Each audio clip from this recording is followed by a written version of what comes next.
Assalamualaikum warahmatullahi wabarakatuh. Jadi bisa kami jelaskan bahwa Kantor Pertanahan Kota Banjarbaru saat ini telah melaksanakan program pendaftaran tanah sistematis lengkap berbasis partisipasi masyarakat, di mana dalam outputnya nanti akan menghasilkan peta bidang tanah, yaitu merupakan pemetaan bidang-bidang tanah dari masyarakat yang berada di lokasi kelurahan yang telah ditetapkan menjadi lokasi pendaftaran tanah sistematis lengkap, dengan harapan bahwa bidang-bidang tanah di kelurahan tersebut terpetakan secara keseluruhan di kelurahan yang telah ditunjuk. Terima kasih. Assalamualaikum warahmatullahi wabarakatuh, pemirsa Duta TV. Saya Fatia kembali menyapa Anda dalam program Bincang Pertanahan. Di episode lalu kita sudah membahas mengenai apa itu sertifikasi dan pertanahan. Di episode kali tidak jauh-jauh dari soal pertanahan, yakni proses penting sebelum terciptanya sertifikat hak milik, yakni pengukuran. Untuk itu, di episode kali ini saya bersama dengan dua orang narasumber yang tentunya hadir ke studio Duta TV dengan menerapkan protokol kesehatan yang ketat. Langsung saja pemirsa kita berkenalan. Yang pertama dengan Bapak Bambang Suyudi, yakni Kepala Bidang Survei Pemetaan Kanwil ATR BPN Provinsi Kalimantan Selatan. Assalamualaikum Pak, apa kabar? Kabar baik ya Pak ya? Baik. Baik dan juga semangat. Dan di sampingnya lagi, ini saya panggil Mas aja ya, karena mungkin masih muda, yakni Mas Habibi Farid, selaku dari juru ukur KJSB. Betul, apa kabar? Alhamdulillah sehat. Kabar Dan baik. luar biasa ya. Luar biasa sekali. Baik, ada Pak Bambang dan juga Pak Habibi. Kalau kita bicara soal sertifikasi ini memang wajib untuk dimiliki sertifikat hak milik karena memang ada memiliki kekuatan hukum yang tetap atas kepemilikan tanah. Untuk itu sebelum munculnya sertifikat otomatis ada proses pengukurannya. Lantas seperti apa pengukurannya, siapa yang melakukan, siapa yang terlibat dan berapa lama prosesnya. Langsung saja Pak, tema kita pada hari ini adalah apa itu pengukuran tanah. Seberapa penting Pak pengukuran tanah ini untuk awal mula dari pemunculan sertifikat hak milik? Oke. Mbak siapa tadi, Mbak? Fatia. Fatia. Mohon maaf ini. Fatia ya. Jadi di Kementerian ATR itu kan istilahnya tangan dari pemerintah pusat untuk melakukan pendaftaran tanah ya Mbak ya di seluruh Indonesia. Dan di dalam proses pendaftaran tanah itu kan salah satu yang diterbitkan nanti kan berupa sertifikat. Nah, untuk menyokong data-data atau dokumen yang valid, yang sah dan menggambarkan kondisi nyata di lapangan, maka diperlukan suatu pekerjaan pengukuran. Jadi intinya kalau kita di Kementerian ATR, pengukuran itu untuk memastikan letak, batas, posisi dari suatu bidang tanah, sehingga nanti secara geometrik itu benar bentuknya Mbak. Jadi kan bentuk bidang tanah itu kan bisa segitiga saja, bisa segi empat, atau bahkan segi 8 heksagonal, atau bahkan bisa tidak beraturan. Apalagi untuk daerah-daerah yang di pegunungan, sungai dan sebagainya itu tidak beraturan. Jadi di sini diperlukan untuk proses pemastian letak batas, kemudian bentuk geometrinya harus benar, harus bisa dihitung luasnya, kemudian juga menggambarkan situasi bidang tanah di sekitarnya, Mbak. Jadi situasi itu bisa di dalamnya, mungkin ada rumah, ada objek-objek yang lain, atau bahkan di sekitarnya. Jadi di sekitarnya itu bisa jalan, jembatan, sungai dan sebagainya. Jadi itu bagian dari situasi bidang tanah yang bersangkutan. Dan satu hal yang sangat penting lagi, kenapa diperlukan pengukuran adalah data-data ini nanti suatu saat diperlukan, ada patok hilang dan sebagainya, nanti bisa digunakan untuk proses pengambilan batas. Nah, disinilah pentingnya pengukuran dan pemetaan terkait dengan proses pendaftaran tanah. Baik, berarti poinnya sangat penting karena untuk pemastian ukuran, bentuk bidangnya seperti apa, dan juga pembatas ya dengan pemilik tanah tetangga mungkin ya. Nah, kalau ke Mas Farid begitu yang memang biasa menangani pengukuran, seperti apa? Seringkali di lapangan adalah kita harus selalu berbenturan dengan masyarakat. Dalam artian pengukuran ini tidak bisa berjalan jika tidak ada dukungan dari masyarakat itu sendiri. Masyarakat melakukan permohonan dengan menyiapkan patok yang sudah disiapkan sebelumnya. Baik. Jadi kita mengukur ke lapangan pun akan berasa tenang dan nyaman karena patok batasnya itu sudah tersedia seperti itu. Baik, itu juga dukungan dari masyarakatnya ya untuk aktif juga sebenarnya karena bingung ya ketika petugas sudah sampai di lapangan, yang mana yang mau diukur, mana batasnya Betul begitu. sekali. Ada pernah mengalami lokasi jangkauan yang sulit nggak sih, Mas Farid? Untuk di Kalimantan sendiri hampir rata-rata juga lokasinya lumayan sulit, terutama area-area pegunungan dan rawa sebenarnya. Jadi makanya kita pengukuran pun melakukan beberapa metode Baik. seperti itu. Nah, gunung dan rawa, apakah dengan lokasi geografis yang agak sulit dijangkau begitu bisa memerlukan waktu yang lebih lama daripada yang normal nih Mas Farid? Tentu saja kalau pengukuran yang kita bandingkan antara pengukuran di area pemukiman, area kebun, area hutan ataupun rawa, Baik. itu pasti waktunya juga akan berbeda durasinya. Gitu. Karena memang kalau di gunung kita menuju lokasi dan akses menuju dari Itu satu juga udah titik ke panjang titik ya. itu akan sangat berat gitu. Berbeda dengan lahannya jika datar dari satu titik ke satu titik yang lainnya sangat gampang kan. Baik, berarti tergantung letak geografis dari si bidang tanah itu sendiri. Betul. Sekarang kan karena canggih nih Pak Bambang, kalau dulu memang mungkin hanya tulis tangan ya untuk sebuah sertifikat, tapi sekarang berbeda karena apalagi ada digitalisasi begitu melalui program survei tanahku. Bisa dijelaskan sedikit nih Pak Bambang kepada pemirsa di rumah yang mungkin tidak begitu tahu begitu. Iya, Mbak. Sebelum saya sampaikan sentuh tanahku ya, sentuh tanahku, saya menambahkan yang disampaikan Mas Habibie. Jadi hal yang sangat penting, Mbak, yang spesifik di pengukuran BPN itu adalah bahwa batas bidang tanah itu harus sudah dipasang terlebih dahulu sebelum melakukan pengukuran, sebelum permohonan ke kantor pertanahan, dan itu harus disetujui oleh pemilik bidang tanah yang berbatasan. Nah, susahnya di situ. Jadi dalam memasang satu batas, pemilik sebelahnya harus Deal gitu ya. batas yang lagi deal, batas lagi deal. Baik. Gitu. Jadi itu yang menjadikan pengukuran kadastral itu berbeda dengan pengukuran pemetaan yang lainnya, karena diperlukan namanya azas kontradiktor delimitasi, gitu. Bahwa pemilik yang berbatasan harus deal ya terkait dengan batas yang dipasang oleh si pemohon. Jangan sampai nanti patoknya sudah berdiri diukur malah makan punya tetangganya begitu ya, ribet Makanya. juga. Baik. Nah, Jadi terkait dengan yang sentuh tanahku tadi, memang di tahun 2021 kemarin, Mbak, di bulan Agustus itu dari Kementerian meluncurkan inovasi aplikasi digital sentuh tanahku, yang di sini diharapkan transparansi pekerjaan-pekerjaan di BPN, kemudian proses pengukuran, baik. itu bisa diakses oleh masyarakat secara umum. Jadi siapapun yang punya HP ya, Android katakanlah, itu bisa di-download di Play Store, kemudian kalau yang belum sertifikat itu bisa mengetahui, kan ada GPS-nya ya, bisa cek plot di mana lokasi bidang tanah yang bersangkutan. Kalau yang sudah sertifikat bisa mengakses, oh ini bidang tanah saya, bahkan suatu permohonan simulasi permohonan dengan biayanya pun, waktunya pun juga bisa diketahui dari aplikasi sentuh tanah. Berarti sangat memudahkan dan Iya, sangat transparansi betul. juga ya. Iya, Tanpa harus repot-repot memakan waktu ke kantor Iya. kantahnya begitu ataupun ke ATR BPN Provinsi Kalselnya begitu ya, tinggal buka di Play Store, mungkin di-download begitu ya Pak, bisa dicek seperti apa. Nah, kita kembali membahasnya selanjutnya mengenai pengukuran tanah lebih spesifik begitu ya. Tetaplah bersama kami pemirsa dalam program Bincang Pertanahan.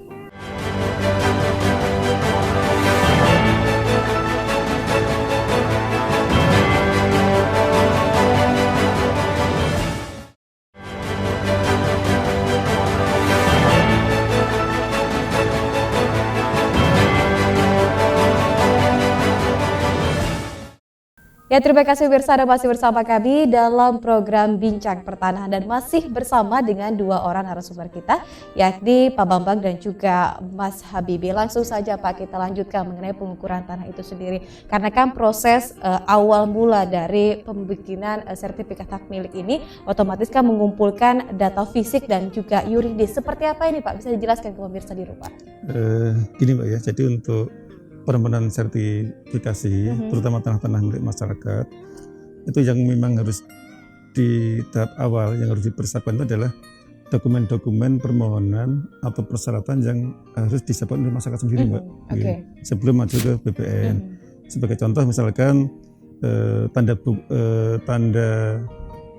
identitas pribadi, katakanlah KTP atau KK, kemudian surat-surat yang mendukung, misalkan dari surat pajak, PBB dan sebagainya, kemudian ada surat pernyataan penguasaan fisik, itu yang menyatakan bahwa yang bersangkutan sudah menguasai, sudah menggunakan dan dalam kurun waktu tertentu. Nah, itu bagian dari yang orang sebut namanya sporadik itu ya, sporadik itu. Kemudian juga persyaratan terkait dengan pernyataan pemasangan tanda batas, Mbak, yang tadi saya sampaikan harus disetujui oleh tetangga yang berbatasan. Kemudian termasuk sekarang ada peraturan baru harus difoto, Mbak, geotagging. Baik. Jadi difoto ada lokasi lintang bujurnya atau izinnya, itu menjadi bagian juga dari permohonan persyaratan. Jadi persyaratan pernyataan penguasaan fisiknya, persyaratan pernyataan pemasangan tanda batasnya, dan satu lagi pernyataan bahwa bidang tanah yang bersangkutan tidak dalam sengketa. Nah, itu tahapan awal yang harus disiapkan oleh pemohon, dalam artian tadi termasuk tanda batas yang sudah dipasang. Nah, bicara soal tanda batas begitu, karena kan memang sebenarnya ada regulasi tersendiri Pak yang menyatakan patok, misalnya dari bentuknya ataupun warnanya. Seperti apa Pak kalau hal yang normal begitu yang bisa dilakukan masyarakat jika ingin mendaftarkan tanahnya ini sendiri?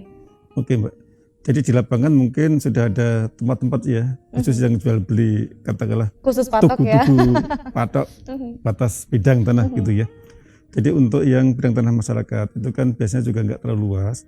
Itu biasa kita pakai untuk tanah yang stabil ya, tanah yang kuat itu dari cor semen ukuran 10 kali 10 panjangnya 40, kemudian nanti pemasangannya 30 cm di dalam, 10 cm di permukaan. Kemudian bisa juga untuk daerah-daerah yang berawa itu bisa sampai 1,5 meter, Mbak, panjangnya itu. Kemudian di bawah dikasih semacam silang itu untuk menguatkan dan tidak bergesernya tanda batas yang bersangkutan ini. Nah, untuk pewarnaan itu kan kita biasanya pakai warna merah, Mbak. Jadi itu artinya kalau pemiliknya atau orang lain ingin mencari tanda batas yang bersangkutan itu gampang untuk diidentifikasi. Itu aja sebetulnya. Jadi nggak ada persyaratan khusus harus warna merah, biru itu nggak ada. Cuma kita biasanya warna merah gitu. Memang rata-rata merah, rata-rata ya merah, Pak ya. Itu untuk memudahkan dalam proses pencarian tanda batas saja. Baik, jangan sampai nanti warna hitam apalagi gelap begitu harinya, Pak ya, susah juga. Nah, kita ke Mas Habibie Farid, karena memang langsung ya ini menangani masyarakat tadi ya, kerja juga dengan masyarakat. Apakah memang data-data ini biasanya memang kesadaran masyarakat untuk mengumpulkan data begitu saat di lapangan lengkapkah atau memang masih ada yang kurang oleh masyarakat itu sendiri?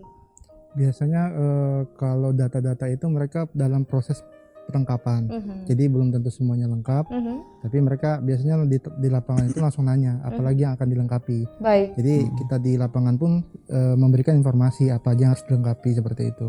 Tadi kan Pak Bambang sudah menyebut begitu deal-dealan dengan tetangga sebelah tanahnya begitu. Pernah nggak sih Mas Farid begitu menghadapi masyarakat yang katakanlah tidak bersengketa sebenarnya, tapi ada cekcok begitu karena memakan tanah sebelahnya? Mungkin pernah nggak sih di lapangan terjadi seperti itu?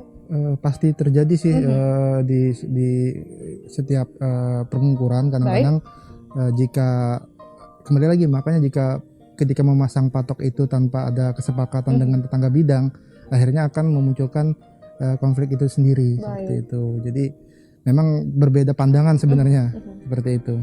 Apalagi tanah turun temurun begitu ya, lama sekali sudah didiamin, tiba-tiba pengen bikin sertifikat yang sebelah sini tapi sebelah sini protes begitu. Nah, di segmen kedua ini kita akan menampilkan sebuah video nih, yakni mengenai proses pengukuran dan peralatan yang digunakan. Berikut tayangan untuk Anda pemirsa. 3, 2, 1. Sesuai dengan program kerja kami memakai GPS RTK. GPS RTK ini teknisnya pengambilan titik koordinat itu secara langsung, jadi tanpa pengolahan data setelahnya. GPS RTK ini memiliki tingkat ketelitian. Kalau ini berbagai macam alat yang kami pakai memiliki ketelitian tingkat akurasinya sampai 8 desimeter. Jadi kalaupun tingkat toleransi dengan 8 desimeter, saya rasa itu cukup ditoleransi oleh masyarakat terhadap bidang tanah yang kami. Alat GPS RTK ini terhubung dengan aplikasi. Untuk yang aplikasi kami, ini kami memakai map survey sebetulnya dari CHC Navigasi. CHC Navigasi ini menunjukkan bahwa di mana letak posisi kita, lalu di dalam aplikasi ini terlihat bahwa di mana koordinat titik kita berada saat ini. Lalu di sana ada ada tingkat ketelitian yang harus diperhatikan, yaitu tingkat ketelitian horizontal, yaitu X dan Y-nya. Ketika mereka menunjukkan bahwa bidang tersebut sudah fix ada di situ, sesuai dengan patok batas yang ditunjukkan oleh masyarakat, dia akan bisa berbunyi fix. Kalau sudah fix, baru kita boleh mengambil sampel titik tersebut untuk dilakukan pengukuran. Setelah itu kita mau lakukan pendokumentasian. Pendokumentasian itu dilakukan untuk apa? Untuk menjaga-jaga di suatu hari nanti ketika ada klaim atau sanggahan dari tim lain, ini kita punya buktinya. Lalu dokumentasi seperti apa? Dokumentasinya adalah pemohon itu di salah satu patoknya kita harus membuat foto geotagging. Foto geotagging ini foto yang memiliki koordinat. Jadi ketika diklik fotonya akan muncul di bidang tersebut. Gitu. Nah setelah itu kita meminta pemohon untuk melengkapi berkas-berkas yang dibutuhkan, lalu dikumpulkan di Puldakan sebagai pengumpul data pertanahan. Pemirsa di rumah, kita sudah sama-sama menyaksikan itu tutorial begitu Pak ya, salah satu yang ingin kita sampaikan kepada masyarakat untuk mengedukasi juga proses awal dari pengukuran. Ini mungkin bidangnya Mas Habibie Farid nih, karena turun langsung. Pengukuran itu alat apa saja yang disediakan sih, dan biasanya berapa tim yang turun? Oke, jadi alat yang biasa kita gunakan saat ini yang lumrah dipakai adalah kita menggunakan GPS geodetik RTK. Seperti ini. Baik. Nah, alat ini yang kita gunakan. Jadi berapa jumlah timnya nanti tergantung berapa bidang yang akan diukurnya. Sebenarnya kalau cuma satu bidang, satu orang pun bisa turun. Baik. Itu. Tapi kalau memang lahannya luas begitu, hitungan hektar ya Pak ya, otomatis juga banyak yang ikut turun. Apakah memang durasi dari pengukuran ini tergantung dari wilayahnya atau seperti apa? Tentu saja kalau durasi ini kembali lagi kita lihat medannya seperti apa dan topografinya, baik, lokasi yang dijangkau, dan cuaca juga pasti jadi pertimbangan untuk berapa lama pengukurannya. Baik, tapi kan saat ini karena canggihnya teknologi, banyak metode-metode yang digunakan nih. Metode apa saja? Mungkin pemirsa di rumah juga bingung. Nanti kalau saya mengukur metode apa gitu ya Pak ya, apalagi tidak semua bisa menguasai hal itu begitu. Silakan Mas Habibie. Metode yang kita gunakan sebenarnya ada dua, terestris dan fotogrametri. Jika kita menggunakan terestris itu alatnya ada, kita pakai GPS RTK ini tadi, atau kita menggunakan theodolit ataupun total station. Baik. Nah, itu jadi kalau untuk terestris kita pakai alat yang tiga tadi. Nah untuk yang fotogrametri biasanya kita menggunakan foto udara. Foto udara bisa diambil dari citra satelit ataupun dari foto udara menggunakan drone, seperti itu. Jadi kalau menggunakan drone pun kita bisa dapat aktual penampilan bidang yang real time saat itu juga, dan hasil pemetaannya pun dia geometris kan. Jadi ada nilai koordinatnya yang sah sesuai undang-undang. Tapi pernahkah mengalami kesalahan dalam pengukuran nih? Misalkan ada human error begitu Pak ya, atau seperti apa? Pasti untuk kesalahan sendiri sering terjadi jika persiapannya pun kurang. Jadi memang kita sebelum pengukuran ada persiapan-persiapan sendiri yang harus kita siapkan jauh-jauh hari, seperti itu. Baik, tadi juga sudah disebutkan mengenai dokumentasinya juga harus ada ya. Nah, ke Pak Bambang, menarik. Saat ini kan masyarakat tidak semua tahu tentang sertifikasi atau sertifikat hak milik, Pak. Mereka ada yang menyebut segel, letter C mungkin, atau mungkin sporadik nih. Seperti apa sih ini, Pak? Sebetulnya gini, Mbak. Jadi istilah segel, sporadik dan sebagainya itu kan bagian dari alas hak yang dipegang oleh masyarakat, yang itu pada dasarnya dipakai sebagai bahan awal atau dokumen awal untuk permohonan sertifikasi. Kalau di Jawa misalkan, di Jawa kan ada letter C, letter D, petok E dan sebagainya. Tapi kalau di sini kan kebanyakan tanah-tanah negara, sehingga penguasaan mereka, dokumen yang dikuasai oleh masyarakat itu adalah berupa tadi surat pernyataan penguasaan fisik, yang itu semakin sah katakanlah itu apabila ditandatangani atau mengetahui kepala desa yang bersangkutan. Nah mungkin itulah gambarannya, Mbak. Jadi itu bukan sertifikat itu, tapi masih alas hak versi masyarakat kita yang nanti sebagai dasar untuk permohonan sertifikasi ke BPN. Tapi itu bisa dipertanggungjawabkan pada kekuatan hukum kalau itu milik dia begitu ya, meskipun tidak ada sertifikasinya begitu, Pak. Iya, kalau kita bicara kepatuhan hukum yang kuat ya yang sertifikat Mbak. Tetap yang memiliki Tetap yang ya. sertifikat ya. Baik, berarti juga harus waspada juga karena Iya, kan di betul, jalan-jalan banyak dijual tanah tapi sporadik begitu kan. Iya. Jika memang masyarakat kurang tahu otomatis juga bisa tertipu dan Betul, tergiur betul, begitu iya, iya. dengan itu.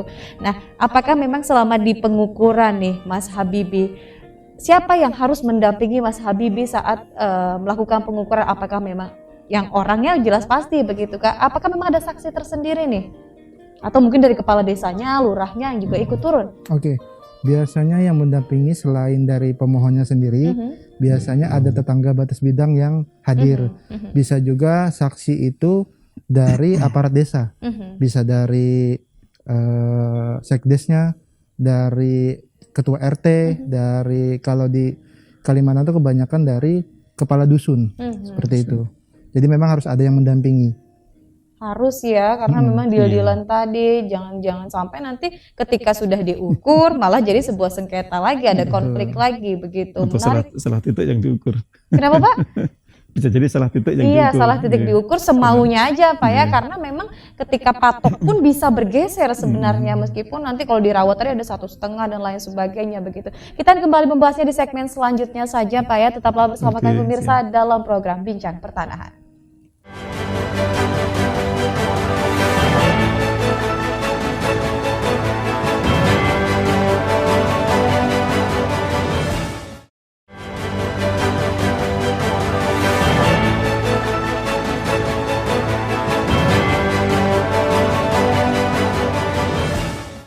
Ya, kami kembali untuk Anda pemirsa dalam Bincang Pertanahan di segmen ketiga dan masih bersama dengan Pak Bambang dan juga Mas Habibie Parit dan masih bicara soal apa itu pengukuran tanah yang wajib dilakukan tahap awal untuk menciptakan begitu Pak ya sertifikasi atau sertifikat hak milik dari seseorang. Nah, menarik karena kalau dulu ya Pak ya atau mungkin sampai sekarang bisa saja sih mengukur tanah kalau mau dijual pakai meteran gitu ya. Tapi sekarang kan kalau dengan hadirnya ATR BPN Kantor ataupun Kanwil ini kan otomatis berubah metodenya. Pernah nggak sih Pak ada perbedaan? Oke, patok sudah ditaruh di suatu tempat begitu, tapi saat diukur oleh teman-teman ini berbeda. Seperti apa Pak? Kalau terkait dengan patoknya Mbak ya, jadi sebetulnya kita petugas ukur termasuk yang Mas Habibie dari KJSP itu sebetulnya hanya mengukur Baik. tanda-tanda batas yang sudah dipasang di lapangan. Nah, jadi itu masalah berubah atau enggaknya kita kadang juga nggak tahu juga. Tapi yang paling kita pegang adalah bahwa patok-patok ini sudah dipasang, pemohon sudah memberikan surat pernyataan bahwa ini dipasang dengan benar, disetujui oleh tetangga yang berbatasan, itu sudah menjadi dasar kita untuk melakukan mengukur pengukuran ya. Iya. Karena kita amannya di situ. Baik, kalau misalnya patok tidak berubah, tetap di titik A misalnya Pak. Misalnya jarak A ke B 100 meter, tapi ketika dilakukan pengukuran dengan metode tertentu, bisakah berkurang nih Pak? Antara masyarakat yang ngukur dengan teman-teman BPN dan lain sebagainya ini. Oke. Jadi gini ya, mungkin masyarakat sudah mengukur sendiri gitu ya, kemudian didaftarkan, maka kita ada pengukuran yang dilakukan oleh aparat Kementerian ATR BPN. Itu sangat mungkin Mbak. Jadi itu sangat mungkin ya, karena masyarakat itu biasanya mengukurnya ya pakai meteran lah, alat yang masih manual gitu alat ya. yang murah, mudah didapatkan, dan itu tentu harus ada metode khusus Mbak. Jadi kalau kita bicara histori pengukuran, memang yang paling awam itu adalah menggunakan meteran. Nah, dalam konteks menggunakan meteran itu ada keterbatasannya Mbak. Misalkan meteran kita hanya 50 meter, tapi ternyata panjang sisi bidang tanahnya 150 meter. Sambung terus berarti gimana ya. nih caranya? Nah, kalau kita orang yang tahu pengukuran, ada pelurusan Mbak, dibuat dari A ke B itu dibuat lurus tuh. Nah, itu baru diukur setahap demi tahap. Nah, kalau masyarakat kurang tahu, ya jadi asal ngambil aja, jadi belak-belak mungkin nggak tahu juga, sehingga jaraknya menjadi lebih panjang, kayak itu bisa. Kemudian contoh kasus lagi kalau di daerah yang berbukit atau kelerengan, jadi kalau berkelok-kelok juga begini, ya Pak ya. A, B, kalau masyarakat mungkin ukurnya Lurus. mengikuti permukaan tanahnya, Oke. tapi itu kan bukan kaidah kita di pengukuran. Jadi kita mengukurnya adalah Di pada atas posisi bidangnya berarti. mendatar. Jadi jaraknya tentu masyarakat lebih panjang, dan kita adalah bisa jadi lebih pendek dari yang masyarakat ukur. Karena keterbatasan alat Karena tadi. keterbatasannya, karena kan? metode pengukurannya yang belum paham betul, sehingga itu sangat-sangat wajar, Mbak. Sehingga kita di dalam bidang pengukuran pemetaan itu ada surat pernyataan juga untuk menerima hasil pengukuran yang kita lakukan. Baik. Itu misalkan ada kelebihan, misalkan ada kekurangan, intinya menerima hasil pengukuran oleh petugas ukur BPN ataupun petugas ukur dari teman-teman KCSP. Menarik ketika menyebutkan Iya. surat pernyataan hasil ukuran. Ya, Nah, betul-betul. ke Mas Habibie Farid nih, sudah pegang sebenarnya kan suratnya. Tapi ada nggak sih yang protes begitu, saya ngukurnya 100 meter loh, ini pakai meteran gitu ya. Tapi kok diukur sama teman-temannya berubah. Apa yang dilakukan Mas Farid Habibie Farid nih terhadap komentar-komentar negatif dari masyarakat itu sendiri karena tidak terima? Oke, sebenarnya kembali lagi di kita itu kalau untuk protes ke belakang sih nggak pernah ya. Jadi memang sebelum mengukur tuh kita minta dulu nih alasan mereka, apakah mereka sudah pernah mengukur atau belum. Mengukurnya pakai apa, kita tanya dulu nih, pakai meteran, panjangnya segini Pak, seperti itu. Nah kita pun akhirnya edukasi Pak, kita akan mengukur menggunakan alat yang sesuai kaidah pengukuran BPN seperti itu, kadaster. Jadi nanti pasti akan berbeda. Jadi sebelum kita ngukur, kita edukasi dulu nih. Jadi masyarakat itu nggak kaget. Yang penting patoknya nggak berubah nih Pak. Patoknya tetap di situ. Kita sama-sama ngambil. Ukurannya pasti akan berbeda, tapi patoknya tidak berubah. Jadi biasanya masyarakat nerima seperti itu. Harus menerima karena mereka ada juga begitu ya saat pengukuran, tidak hanya teman-teman dari Mas Habibie saja, tapi memang ada si masyarakatnya, ada saksinya juga, kepala dusun tadi sebutannya begitu ya, untuk sama-sama hadir. Ketika proses pengukuran selesai, langkah apa selanjutnya Mas Habibie? Ketika pengukuran selesai, kita pun akan lanjut ke proses pengolahan data. Jadi dari pengukuran alat itu, data-datanya kita download, kita simpan di laptopnya kita, di komputer, kemudian diproses untuk penggambaran GU atau gambar ukur. Kemudian selanjutnya kita buat NUB, kemudian untuk pendaftaran NIB juga. Nah, proses selanjutnya sampai terbit PBT atau peta bidang tanah seperti itu. Jadi dari KJSB sendiri, kami produknya adalah gambar ukur tersebut sampai dengan peta bidang tanah. Baik. Gambar ukur dan peta bidang tanah begitu sampai di situ tugasnya begitu. Ketika meletakkan alat begitu yang di belakang Mas Habibie ini sendiri, bergeser sedikit juga bergeser hasilnya, iya. Tentu Seperti saja. apa? Jadi memang alat ini memiliki ketelitian milimeter dan sentimeter juga.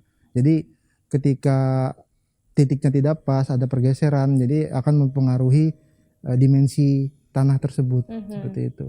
Berarti memang harus kehati-hatian juga ya untuk meletakkan yang benar-benar sesuai. Karena cuaca saat ini ya untuk bulan Maret, April ya Mas Habibie ya tergolong ekstrim Pak. Kadang panas, kadang hujan. Berpengaruh sih nggak sih terhadap pengukuran untuk yang di bulan 2 bulan ke depan ini? Apakah hujan, tadi kan di video hujan gerimis masih diterjang nggak masalah gitu ya. Bagaimana kalau hujan badai, bermasalah nggak sih?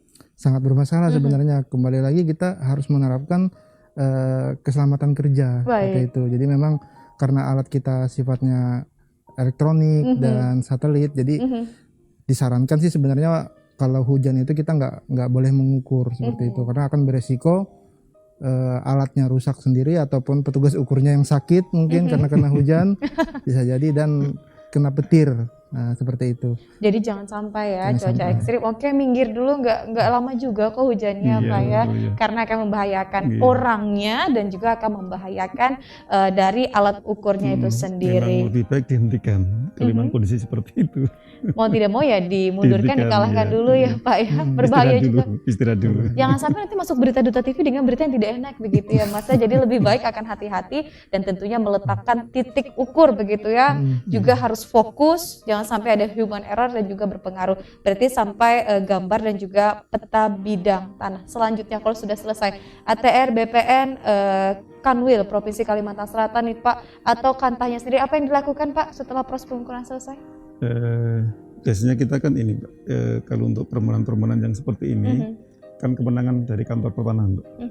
Jadi nanti di peta bidang itu, kemudian untuk proses pengumuman, kalau yang model sporadik itu yang model permohonan masyarakat per masyarakat itu hukumannya selama 1 bulan. Kemudian kalau yang model PTSL itu kan hukumannya bisa 2 minggu aja, Pak. Jadi peta bidang itu nanti dipakai untuk proses pengumuman. Nah, kenapa perlu pengumuman? Ini asas publisitas, Mbak. Oke. Asas publisitas biar masyarakat mengetahui, oh ternyata ada proses sertifikasi bidang tanah Pak Agus misalnya kan. Oh ternyata bentuknya seperti itu, bidang tanah di sebelahnya seperti ini, sehingga saling mengontrol. Jadi data itu dikontrol oleh yang bersangkutan, juga dikontrol oleh warga masyarakat, sehingga kalaupun ada perubahan, ada komplain dari masyarakat, kita cek lagi. Baik. Apakah ada kesalahan penggambarannya, atau bahkan mungkin kesalahan di saat pengukurannya. Nah itu kalau nanti itu sudah clear, kemudian ditetapkan sebagai peta bidang yang berlaku, maka bisa kita ambil datanya untuk proses penerbitan surat ukur, Mbak. Jadi surat ukur itu yang biasa kita lihat di sertifikat, Mbak. Jadi di sertifikat kan ada ureannya, kemudian ada surat ukur terkait data fisiknya, ada peta atau gambaran harusnya. Itu yang menjadi produk akhir dari pekerjaan pengukuran dan pemetaan kadastral. Di surat ukur itu. Baik, memang ada prosesnya ya sampai keluar surat ukur di sertifikat itu sendiri. Betul. Nah, yang saya lihat di sertifikat rumah tidak ada lebar, kemudian juga tidak ada panjangnya. Kenapa ini Pak? Kok hanya luasnya saja? Misalnya seperti rumah saya hanya 160 meter persegi, tapi tidak ada panjang kali lebar. Kenapa ini Pak? Ini pengetahuan dasar juga ya bagi pemirsa di rumah gitu ya? Iya, sebetulnya kan luasan itu kan informasi yang paling informatif bagi masyarakat gitu ya. Jadi itu yang paling dipermasalahkan masyarakat terkait dengan luasnya. Nah, terkait dengan data ukuran itu memang sudah kita rekam semuanya, Mbak. Jadi saat petugas ukur Mas Habib ke lapangan itu sudah ada tadi formulir gambar ukur. Semua data, metode, waktu pengamatan pun itu sudah lengkap ya. Lengkap tergambar di situ. Nggak mungkin kita menyajikan data yang sangat banyak ini ke dalam satu lampiran sertifikat di surat ukur, tidak mungkin. Jadi memang sehingga harus secara keseluruhan luasnya saja ya Pak ya. Dengan baik, ada arah utaranya, luasan ini yang bisa kita tampilkan dan itu menjadi hal komponen yang paling informatif untuk disampaikan ke masyarakat. Baik, tapi ketika kita pengen melihat hasilnya bisa ya berarti ya, karena memiliki kopiannya atau seperti apa ini Pak? Kita kan ada dokumennya, Mbak. Dokumen itu dokumen hidup di kantor kita dan nggak boleh hilang, nggak boleh, pokoknya kita selamatkan dengan sekuat tenaga kita di kementerian, karena itu dokumen hidup kita.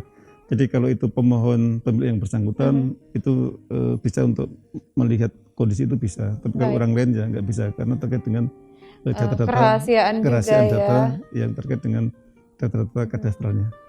Dan kalau kita kalau kita tampilkan pun bidang tanah itu kan bentuknya macam-macam tadi, Mbak.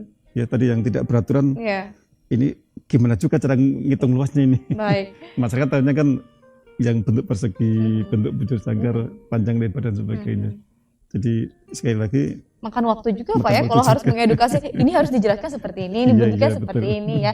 Kayaknya kalau kita beli perumahan gitu kan kelihatan berapa lebarnya, misalnya 100 meter persegi begitu kan, sudah jelas. Gak mungkin panjangnya segini, lebarnya segini, karena memang sesuai dengan sertifikatnya ya. Betul. Wow, luar biasa sekali memang pengetahuan dasar yang memang harus dilakukan. Tapi ketika ada orang yang ingin membeli sertifikat itu Pak, ini kan saya misalkan dengan Bapak, saya ingin beli tanah sebidang tanah, pengen lihat sertifikasi ukurannya seperti apa, bisa Pak? Kalau kita di proses jual beli seperti itu, ya untuk ukuran nggak bisa, Mbak. Jadi ya percaya saja dengan produk kita. Baik. Toh dari produk sertifikat itu nanti kita punya dokumen yang lebih lengkap di kantor pertanahan.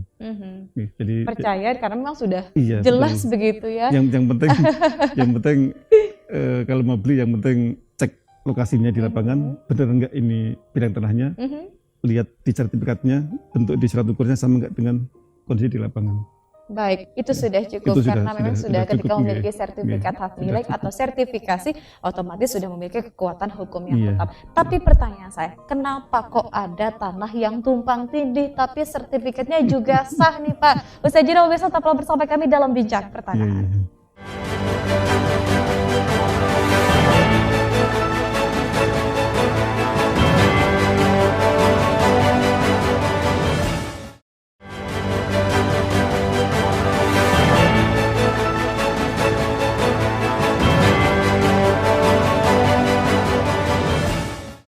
Ya, terima kasih pemirsa Anda masih menyaksikan kami dalam Bincang Pertanahan di episode yang membahas apa itu pengukuran tanah dan masih bersama dengan Pak Bambang dan juga Mas Habibi begitu ya.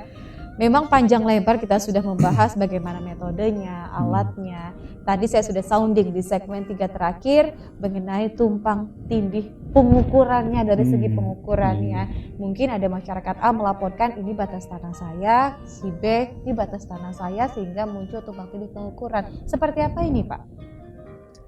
Ini Mbak, jadi dalam konteks tumpang tindih pengukuran itu sebetulnya kalau memang di masyarakat sendiri dalam pemasangan tanda batas itu sudah disepakati bersama, kemudian memang tidak ada perubahan saat diukur, itu sebetulnya nggak akan terjadi tumpang tindih pengukuran. Gitu. Kalaupun itu ada, itu mungkin lebih ke proses-proses dalam proses pengambilan data saja antara misalkan petugas ukur A dengan petugas ukur B dan sebagainya. Tapi dalam konteks kita bekerja secara profesional dengan alat yang memadai, metode yang benar, kemudian tanda batasnya tidak bergeser, tidak berubah, itu saya yakin nggak akan ada tumpang tindih pengukuran itu.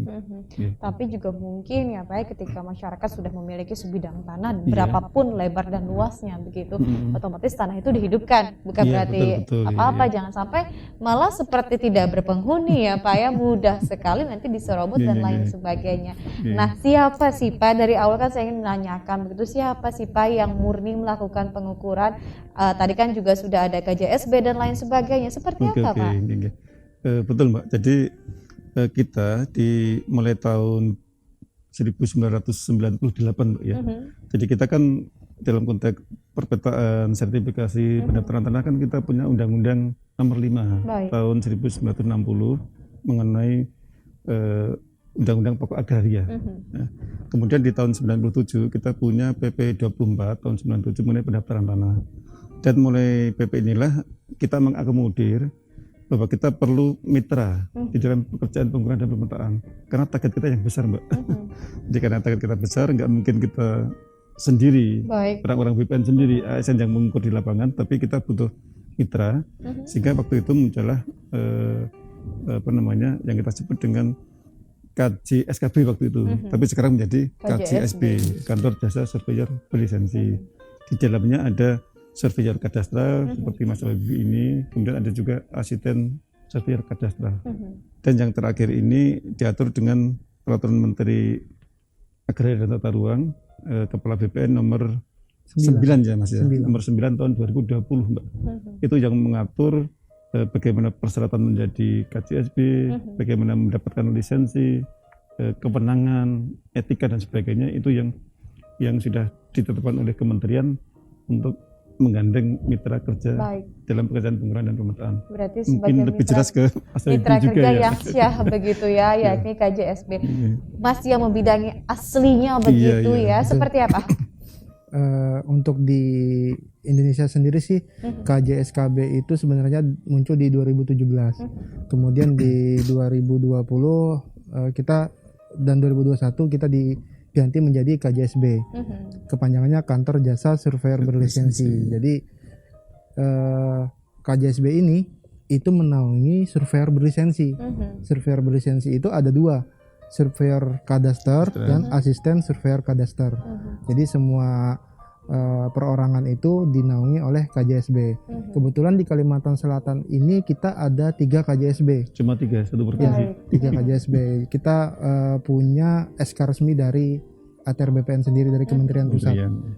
Nah, jadi sekalian promosi juga Mbak ya. Monggo. Jadi posisinya KJSB adalah mitra BPN dalam sebagai ujung tombak pengukuran seperti itu. Jadi kita pun mendapatkan pekerjaan bisa dari BPN-nya sendiri, bisa dari masyarakat langsung seperti itu. Jadi dalam era digitalisasi juga kan posisinya KJSB ini punya aplikasi sendiri namanya Simaski. Ini masih dalam tahap trial.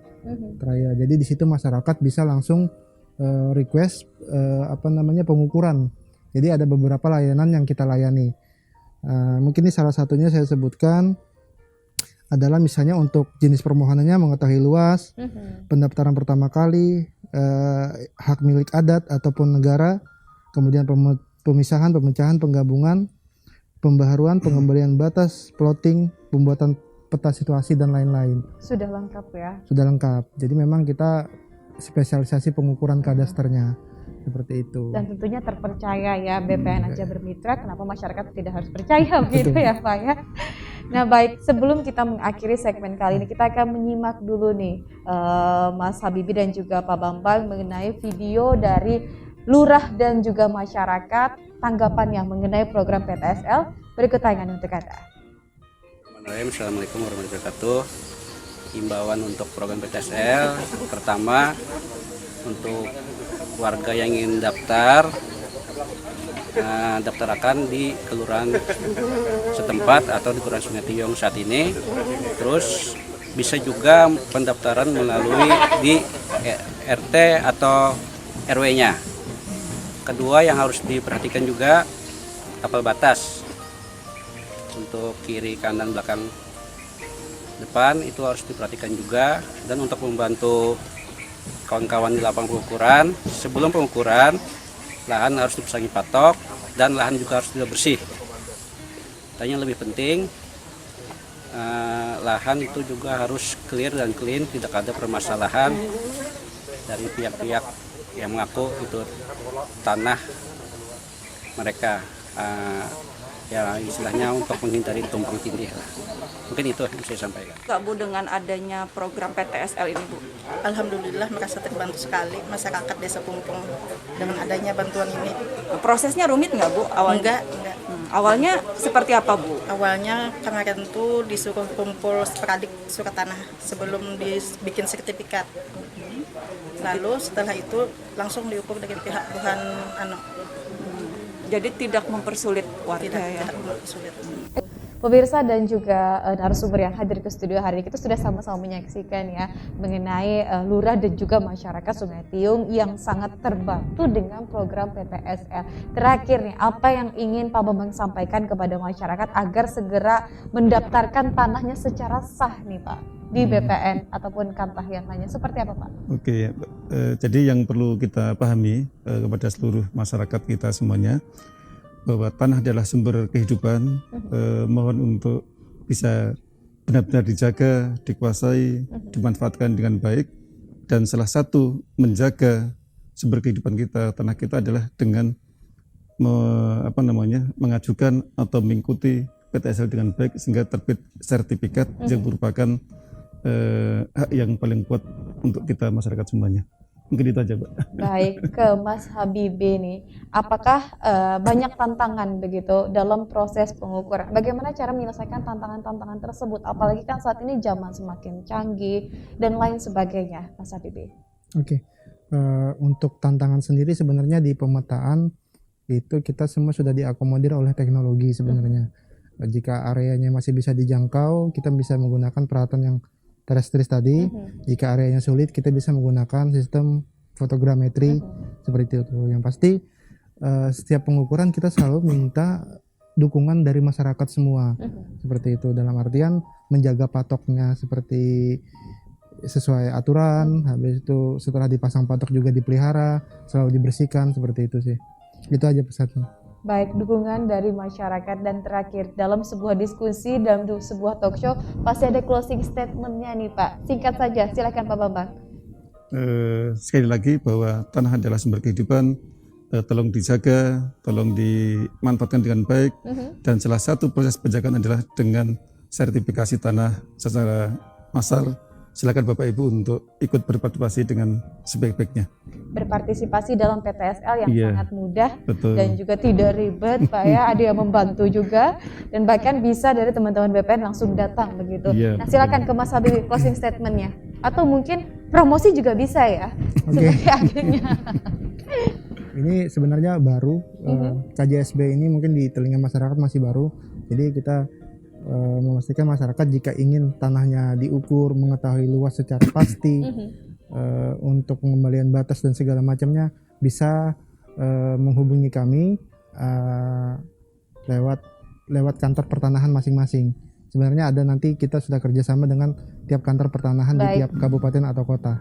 Baik, terima kasih Pak Bambang Suyudi selaku Kepala Bidang Survei Pemetaan Kanwil ATR BPH Provinsi Kalimantan Selatan dan juga Mas Habibi Farid dari Juru Ukur Tanah KJSB sudah berbagi dalam program Bincang Pertanahan kali ini tentunya dengan episode apa itu pengukuran tanah. Semoga dialog singkat kita pada hari ini bermanfaat bagi pemirsa di rumah. Akhir kata saya Fatia mewakili kerabat kerja yang bertugas mengucapkan terima kasih atas kebersamaan Anda dan kembali kami mengingatkan untuk terus menerapkan protokol kesehatan kapanpun dan dimanapun Anda berada. Sampai jumpa. Wassalamualaikum warahmatullahi wabarakatuh.